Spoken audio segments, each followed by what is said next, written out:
konting update dito sa ating pechay. So yan siya. Yan ang mga nasa pot natin. So yan ang nasa direct planting natin. Napakaganda nga din naman. Yan, ang ganda ng kanilang tubo. 1 month.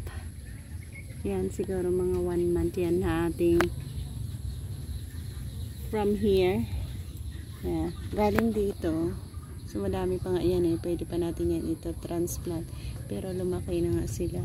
So mayroon din tayo dito sa mga black plastic bag natin. So yan ang ating pinakamaganda dyan at ating nabatubo.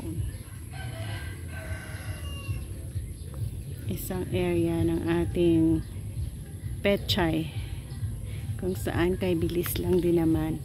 So, mayroon tayong mga oldies dyan. So, kung isa ka sa nagsubaybay sa ating pananim, ayan naman ay nilagyan natin ng net.